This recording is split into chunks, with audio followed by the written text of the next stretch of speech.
fell in love with medicine at a young age. When he was in high school, he knew he wanted to be a doctor. And I followed in his footsteps because I admired him, I respected him, and I saw the good that came out of being a doctor, how you're able to give back. And it's interesting, my brother and I were never really motivated by finances. We were motivated by being able to help and give back. And I know as family people, we always wanted to have a profession that could allow us to take care of our families and be a role model in our families for them. But I did my undergrad in California at UC Irvine. I went to medical school here in Miami. I did my residency here as well in Miami, and I did a fellowship in Texas in foot and ankle surgery and lower extremity amputation prevention. So basically, to kind of sum things up, is I was a sports medicine doctor. My first year out, I had the privilege to work with the Miami Heat under Dr. Lacido, one of the sports medicine physicians there. And then I worked with 3 soccer teams throughout Central America. But my specialty is, apart from sports medicine, was helping people. This may sound kind of odd to people that aren't in medicine, but keep their legs. You know, what I mean by keep their legs is prevent them from getting an amputation. And a lot of people that are diabetics, that have vascular disease, they develop diseases to where a small injury to their foot can lead to gangrene and then leads to an amputation. So that was my life's focus, was really helping people stay on their feet and stay healthy. And when I did end up in the operating room, over 2,000 times in my career, I was in the OR. It was tough, man. It's a tough career, challenging. Really puts things into perspective as to what you should value as a human being, and that each and every one of us makes an impact on others, no matter how small or big. You know, whatever I do affects a lot of people. Some people think they don't affect others, but each and every one of us affects other people. So I don't know if I kind of answered your question. Did I? Yes. I tend to go on. Yeah, No, don't worry. We all do. Let me ask you something. Let's go a little bit back in years. And do you remember the first cigar you ever smoked? I do. You know, Melanie, do you speak Spanish? If I start talking, no, but I will smile and nod. Okay, Joya de Monterrey from Honduras. This was back in, I was about 17 years old, on the beach in Cedeño with my cousin. My cousins had a small beach house in a place in Honduras on the Pacific Ocean called, the town was called Cedeño. There were no roads, all dirt roads.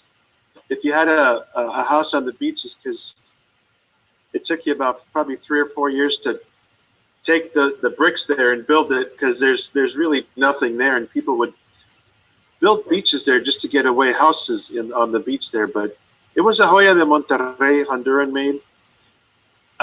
Did I enjoy it? I got a really good buzz from it. I wasn't expecting to get dizzy from a cigar. Hey, Carlito, how are you? Welcome. Good to see you, my brother. Thank you, sir. Welcome. But yeah, 17 years old on the beach in Honduras, my cousin Wild. The men were playing poker and having whiskey. You know, they would start playing cards all night long and drinking their spirits. And he handed me a cigar when my father went to sleep, and I went out. I walked along the boardwalk out to the beach on the sand. I sat there. I lit the cigar and sat on the beach with the sunlight. Not the sunlight, the moonlight. It was crazy. It was like yesterday. And I remember 20 minutes into it, I went from sitting to laying down. And that was when yeah. Laying down, do you remember, was it face up or face down? It was a very elegant face up, of course. No. I don't even remember where I fell asleep that night. Honestly, I remember the cigar and I remember laying back. And then I think they had to go look for me on the beach somewhere. That was just Gaby se fue, he was out there. Interesting. Gaby, so you had a very successful career, and unfortunately, I think it was you had an eyesight problem, right? Yeah. It's I talk sometimes about what happened to me, but when I talk about it, I leave the emotions here. So I'm going to try to. In 2008, I came home from work one day and I sat down, turned on the TV, my beautiful wife, and we had our little boy Gabriel back then. The top of the TV screen looked like an EKG machine, and I thought it was maybe a migraine or a headache. And so I got up and walked over to the office. My office, I had a computer in there. I was going to go do my notes from the patients I saw that day. And the computer screen also had a little bit of a waving on the address, web address bar. Make a long story short, I go to the doctor's ophthalmologist the next day. No, I went to the optometrist the next day, just for a regular eye exam. I thought maybe a migraine, something was going on. And that doctor, and I'll never forget, he told me that in my left eye I had a neoplasm. And I'm like, okay, what do you mean neoplasm? I'm like, neoplasms in medicine are kind of like little skin tags, little benign skin tags. I didn't know you could have them in the retina. And he says to me, he goes, he got real quiet and he goes, it looks like you have a malignant cancer in the retina. And after those words came out of his mouth, it didn't fit in my head. Here I am, young doctor, wife, mortgage, son, 2 years old, and responsibilities. We had lost our father recently, and my brother had thyroid cancer, malignant thyroid cancer. So it was like things were just piling up. And the hardest time was those 2 weeks from being told I had a malignant cancer of the retina to the quickest appointment I could get with the ophthalmologist, the retina specialist, was 2 weeks out. So those 2 weeks, I think I lost like 10 pounds. I couldn't eat. The stress, you're walking around and like all of a sudden you start feeling stuff that your brain starts to make up stuff. But so my career came to a halt when I went to see the ophthalmologist, and he told me that Dr. Pedro Lopez, the fantastic human being, Harvard trained, he's here at the Baptist Hospital. I love that guy. And he said, he literally asked me, he goes, I'm sorry to tell you this, but I cannot clear you, because as a doctor in the U.S., especially in Florida, you need medical clearance to be able to practice. And when you go see a doctor and the doctor discovers a pathology that affects my ability to practice, he has to notify the medical board that Gaby Kafie has a problem with his eyesight. I cannot clear him to go do surgery or go practice. So my career came to an end like that. And then it just, the problems compounded. The emotional problems began, the financial problems began, and during that entire time, which it took 1, 2, 3 years, it was a long period of time in my life where, the train got derailed, and I had to start picking up the pieces and making sense out of things. And my good friend Christian Iroa, I remember, I think what kept me sane during that time was I would call him up, and his beautiful staff here in Miami would send me a box of cigars. And those cigars were what helped me get through the crazy times. And my wife has been by my side, my family, my brother. We came together. In times of pain, we came together. And I think when I talk like that, I think you guys can see where my passion comes from for our industry. Our industry is on the verge of being destroyed by the FDA. And we're going through a very painful, the past 4 years have been painful for me. I refound myself. I refound my passion. I found my purpose to live. And all of a sudden I get it. When a young man finds his path in life, and then I'm being told that somebody wants to put an end to my business or to the jobs that we create. And here I am as a doctor. I loved medicine because I could give back and help people. And now I found myself in a premium cigar industry where this is one big family. You know, whether if it's helping somebody develop their brand or helping the workers in Honduras or the tobacco growers, we're always giving back. If every cigar company owner, if people would just realize that all we are the guys in the middle of helping the people at the factory, helping the distributors, helping all of our people overseas, helping the retailers. We're always helping everybody. I think the successful companies in our industry have proven to be the most unselfish people on the planet.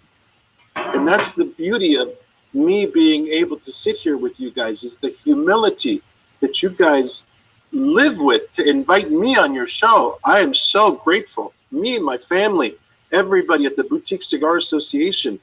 I mean, this for me is, wait, Carlito, Meerapfel, Blanco want me to be on their show? Melanie? Like, what?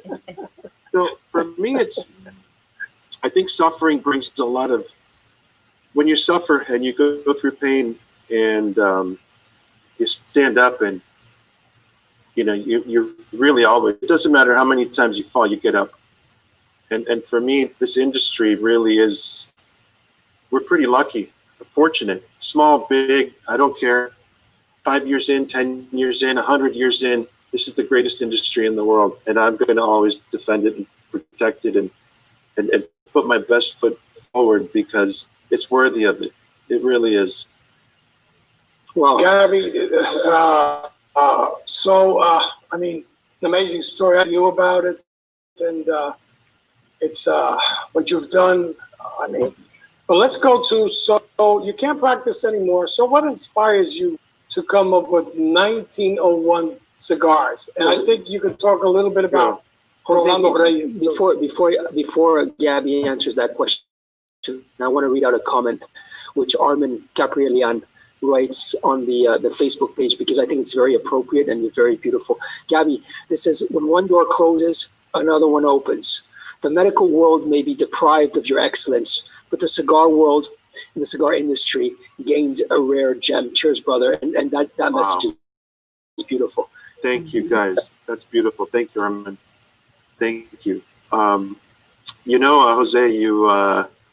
most shows I get invited on, they don't ask questions like that. You're putting me on the spot. How did it start? Why 1901? You know, in 1901, my grandfather, Don Chukri, got on he traveled from Bethlehem, old Roman Catholic family, textiles merchant, traveled from Bethlehem to England to New York.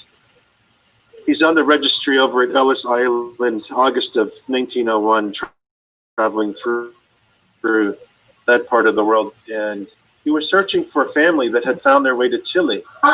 There were other Kafie family members that ended up in Chile somewhere, you know? And he didn't make it all the way down to Chile. He ended up off the coast of Puerto Cortes, Honduras. There was a port there called, Puerto Cortes. The name of the ship, it's kind of ironic because on one of the, I don't know if you guys can appreciate this, but on the box, on the artwork is the photo of the ship that he traveled on. Beautiful. So the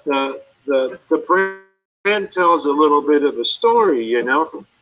I like to do things that have meaning, because when something means something to you, you work with love.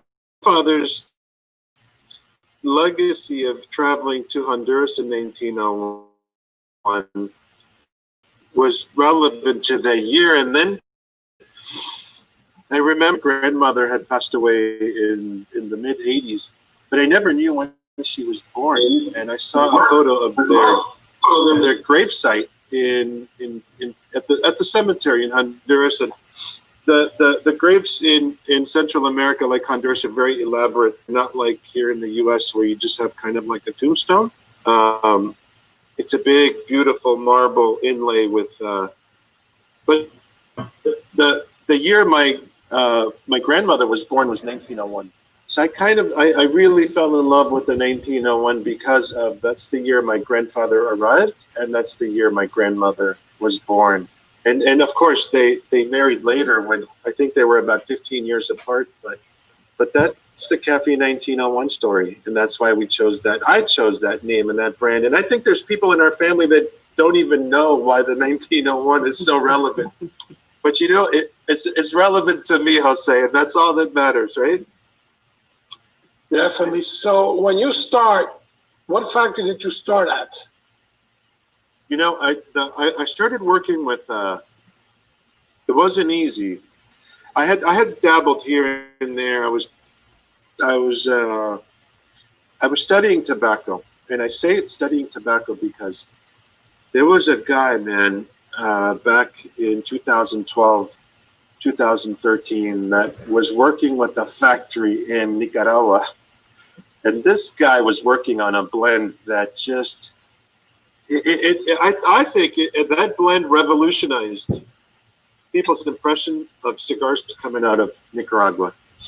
And it was you, Jose Blanco. It was you working with the Martinez family. You came out with, and I'm sorry to talk about the past or other cigars or blends, but that was that cigar that inspired me to really think of tobacco at a broader scale. Honduras, you know, because I'd been such close friends with the Adoa family going back 25. We were 20 years old, Christian and I, fishing together. We grew up together practically. He was groomsman at my wedding. I mean, the friendship was fantastic. But I've only been exposed to Honduran tobacco, Nicaraguan tobacco with Joya de Nicaragua, and then El Señor Jose Blanco comes out of nowhere in my mind and just like stops the car and says, we're going to make cigars a little bit different. And you introduce Peruvian tobacco to that blend. And that thing, when I first smoked that cigar, and I had the privilege to have Alejandro Martinez, el doctor, come to Miami because he's my wife's uncle. He was gracious enough to bring us a box for me. We went and met him at the airport. Abrazos. He gave us a box, and I remember coming home, letting the box rest, and enjoying that cigar. It really just my mind opened up, and I realized one thing. And I started to study Honduras and Nicaragua, the Dominican Republic. And I remember in the early 1990s that Cigar Aficionado was, I believe they wrote an article and called Honduras, the next Mecca of cigars. And we all anticipated that Honduras would wake up, but unfortunately it never woke up. And the country that woke up was Nicaragua. And it was it's been a Nicaraguan cigar boom since then. Nicaragua, Dominican Republic, y Honduras ha quedado, stayed behind. I'm sorry if I use Spanish words, but so my passion was also I wanted to put Honduras at the front again, not size-wise, not by millions of cigars, but I wanted to say, hey, everybody, Honduras is still here. We're alive and we're strong, and there's new people in Honduras. And I think we're on our way to doing that. We haven't done it yet, but we're on our way. That's ambitious, right, guys? No, don't worry, you have another 100 years to go, Gabby. Gabby, there's a problem with your video camera. Can you check it out? Yes. Let me check out what's going on. All right. In the meantime, somebody's trying to nail the professor. Where's the question? Lenny, did you see it? Not on. No, I didn't see it. Oh, Professor, tell us a little story.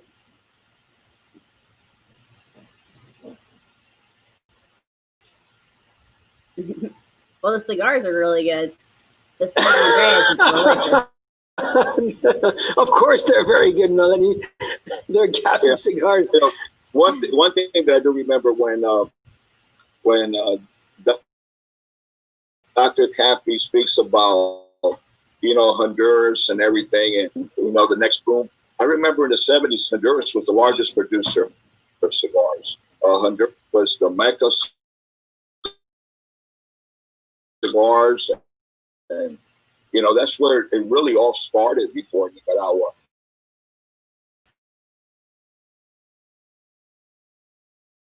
And the Dominican Republic. It wasn't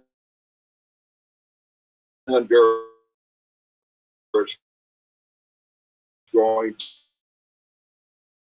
tobacco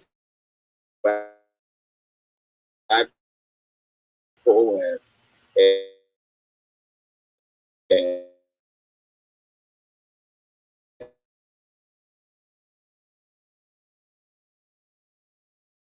all the big manufacturers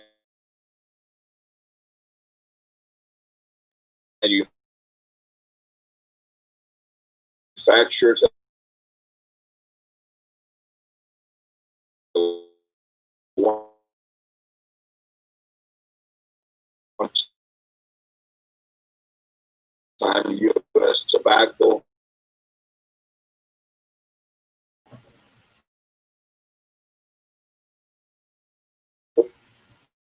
Build a song with odds.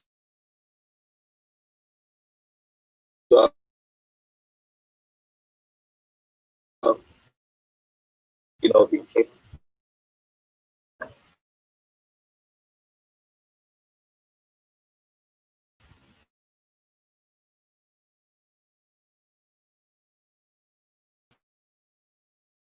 people,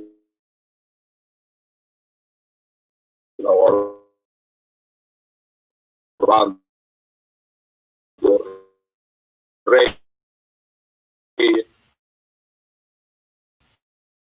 uh,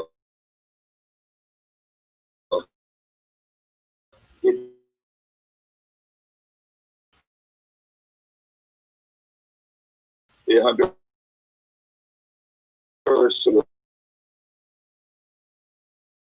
was just a cigar producing country, and for a long time, and then things changed as for the rep, so forth. But a lot of people, incredible potential, and I have very fond memories of Honduras. I lived in anything. I don't going back to Honduras. They was the way was about half a block out, but and I can't say that there's a lot of people listening. Wow. They lose cigar today. I guess they can't make the runway much bigger because there you have that cliff and the powerhouse of cigars. Wow. Just before going to Nicaragua? Well, it was the other way around. After the revolution, and different things, so we ended up with very close. Well, there's right to get things fired up. I mean, my father came to the Royal family. I remember around was Christian. I remember he was, and but he was, you couldn't imagine. He was like I envisioned him was like and he was always getting in trouble. And I remember one day they were looking for him. He was in a washing machine or something. But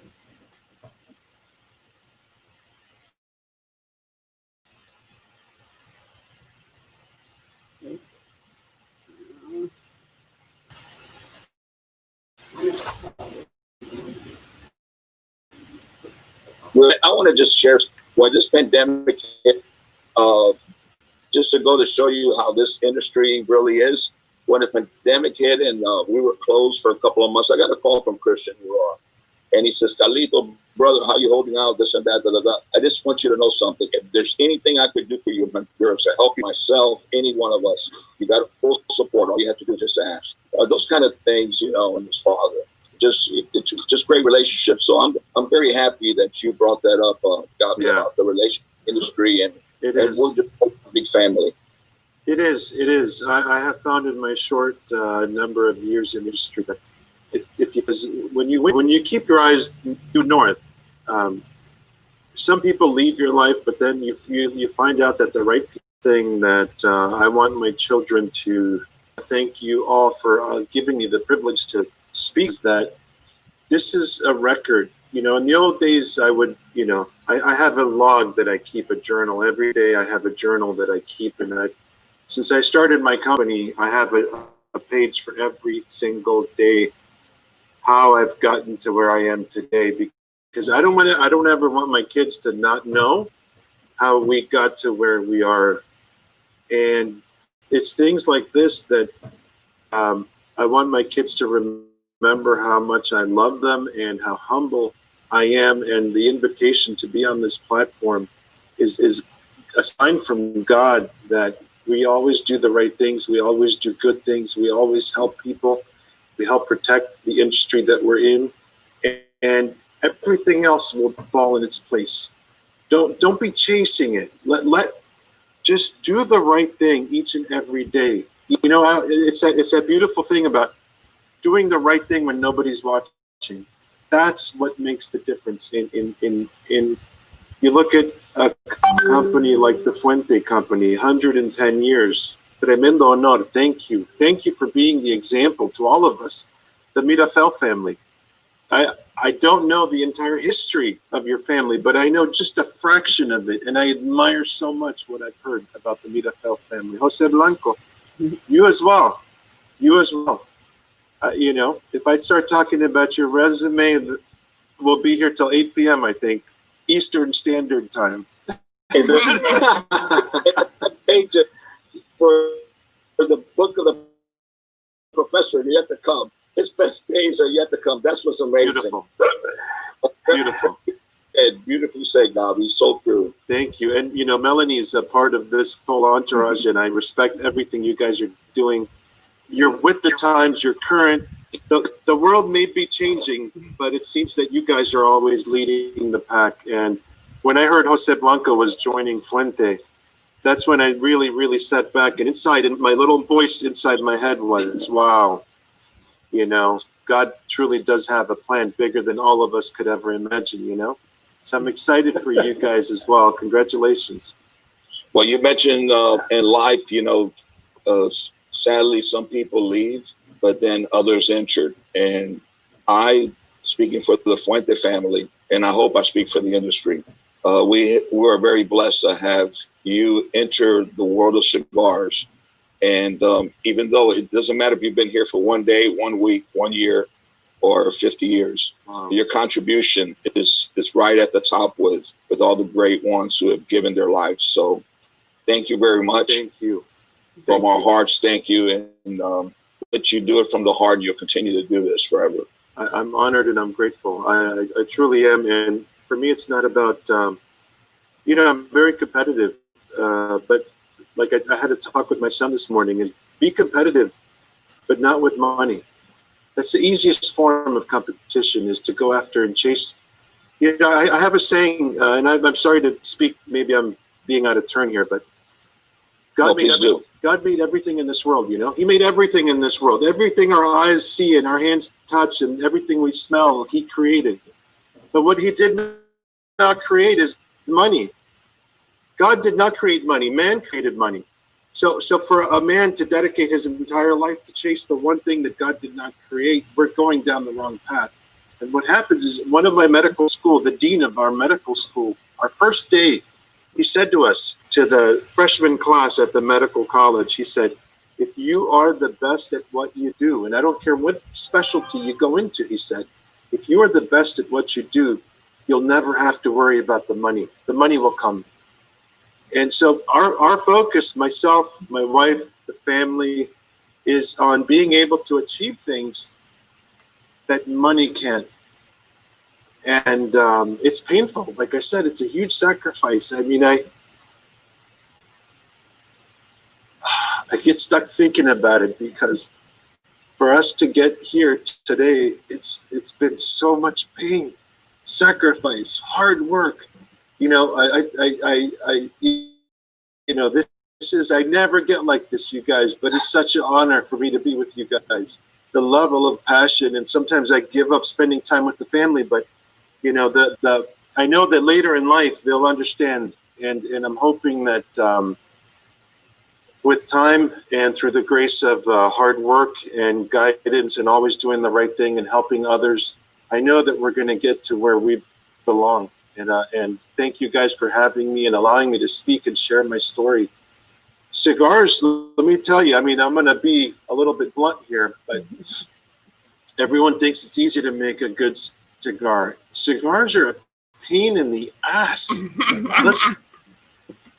I've never worked with something. Tobacco is like, everyone thinks, oh, you grow tobacco. Like, we don't grow tobacco. I would never dare grow tobacco. People think you grow tobacco, you cure it, you ferment it, you roll it, you gotta, and a cigar aficionado cigar of the year. That couldn't be further from the truth. Cigar, and I think someone, I don't know who it was, maybe Christian Idoa said this: cigar tobacco is your biggest enemy. If it's too dry, it's not right. If it's too moist, it's not right. If it's a cigar. And then as cigar makers, we're all thrown to the sharks, you know. The sharks are all the cigar bloggers, because there's 1,000,001 of them now. And one guy thinks your cigar's fabulous. The other guy thinks it deserves to be in the trash. This guy thinks, you know, and it's like, if you really tune into what everybody says about you or the cigars, I think you'll commit suicide. This is not an easy industry to be in. By no means. But Carlito's laughing. This is not an easy industry, because you'll think you'll have everything right, and you think this is it. This is the year, and then you're like, oh man, next year we'll get it right, and then it's the never-ending process. And the lucky part is that there's so many different palettes out there that through trial and error, we just seem to keep moving forward. We keep trying to. I swear, it's not an easy industry. Jose Blanco's looking at me like, kid, you have no idea. And it's only going to get harder. Believe me, it never gets easier. Gaby, let's talk a little bit. What you played a huge role with the little guys. So how did this idea, because I know you're the founder and the president of the Boutique Cigar Association. So what made you come up with the idea to unite so many small companies that are making some fantastic cigars and, you know, just fight for them? And I got to say this before I forget.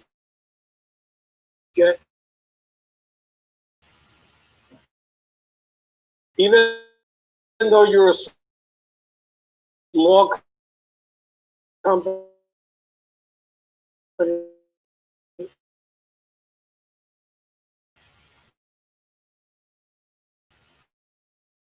you have done so much for our industry in research with the FDA. With the FDA, it has been amazing.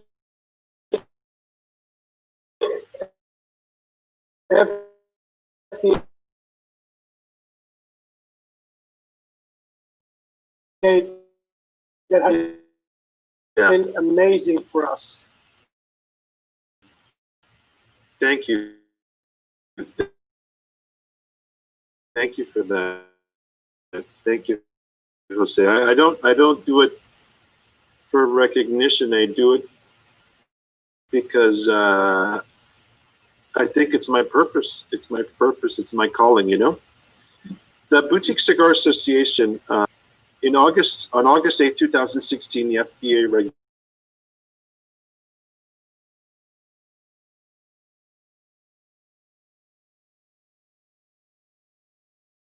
regulations passed, or I should say, were implemented into our industry. And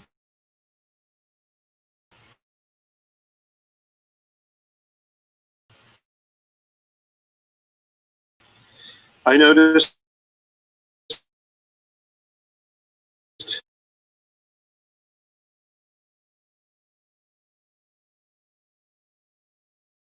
cigar rights of America, Glenn Loop and his beautiful wife had really gone through and taken the time to, I need to come see you. He actually drove down and we talked and I listened and he planted the seed.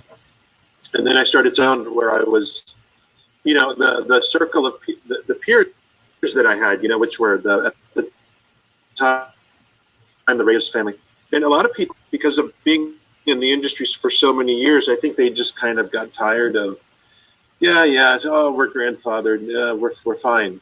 And we're grandfathered, we're fine. And I said, you know what, 2-3 years out, we've got time to do things. And so I began to educate myself. And I became a part of PCA. I could not afford to go to the trade shows or so I decided to spend time investing into somebody educating needs to myself. I don't know, move. is my audio breaking up? There's interference. A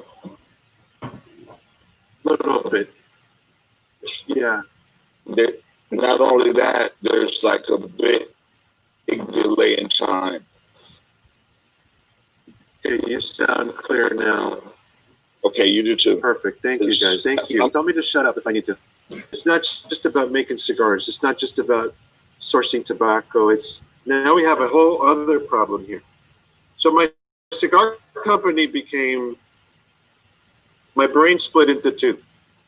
I'm a cigar maker, and I need to do everything I can to educate myself to prepare for what's coming. The first thing I did, I began to write letters to each and every congressman and woman in the United States. The week of August, I started doing that. And I spent 3 days doing it. Because there's other things happened to me before legal battle with the biggest insurance company in the U.S.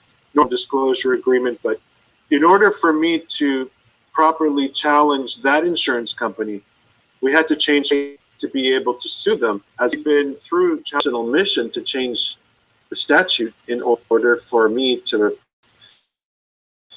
not prevail. The word isn't prevail. In order for me to, to be treated just, I don't want to prevail more. And with the premium cigar industry, it started all over again in 2016. I began to write every congressman, everybody, even I didn't care if they were in Alaska.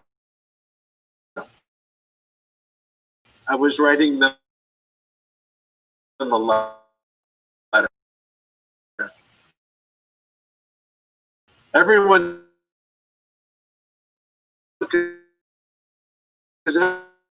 everyone always says,